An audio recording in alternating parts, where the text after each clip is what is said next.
नमस्कार, मैं हूं कश्फी शमाइल। सहारा के डिजिटल प्लेटफॉर्म पर आप सभी का स्वागत है। दोस्तों, सदाबहार खूबसूरत दिखने वाली रेखा की जिंदगी हर किसी के लिए talk of the beat out रही है, चाहे उनकी प्रोफेशनल लाइफ हो या फिर पर्सनल लाइफ। ऑन स्क्रीन वो जितनी ही अच्छी पत्नी रही हो, लेकिन पर्सनल लाइफ में रेखा को ये सुख नहीं मिल सका।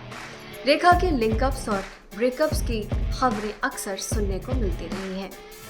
उनका इश्क परवान चढ़ा जब वो महानायक अमिताभ बच्चन के साथ 1976 में फिल्म दो अनजाने की शूटिंग कर रही थी। उस समय अमिताभ बच्चन शादीशुदा थे। शुरुआती दौर में दोनों गुपचुप तरीके से मिलते थे, लेकिन चूंकि दोनों दिग्गज अदाकार थे, इसलिए ये लव स्टोरी जंगल की आग की तरह फैल गई। आज तक उनके नामुकम्मल और नाकामयाब इश्क के चर्चे लोगों की जुबान पर हैं। बहुत ही कम लोग जानते हैं कि इस बीच रेखा की जिंदगी में संजय दत्त ने दस्तक दी थी। कहा जाता है कि इस प्रेम कहानी की शुरुआत भी सेट पर ही हुई थी, साल 1984 में, जब वो दोनों जमीन आसमान की शूटिंग कर रहे थे। हालांकि दोनों ने चुप्पी साध ली थी, लेकिन फिर भी अफवाहों का बाजार अपने चरम पर था।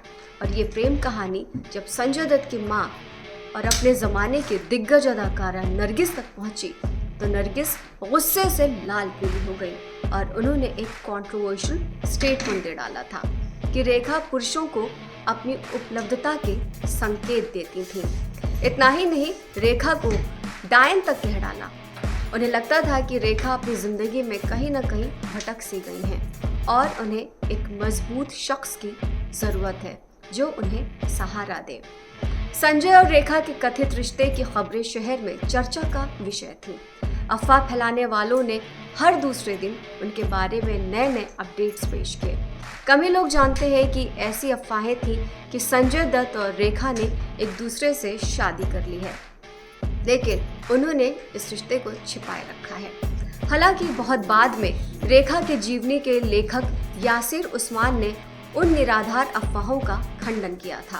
अमिताभ बच्चन के प्रति अपने प्यार को लेकर सुर्खियों में रहने के बावजूद रेखा ने एक बिजनेसमैन से शादी की थी। जब उनके पति ने आत्महत्या की तो सभी ने रेखा को आदमखोर तक कह डाला।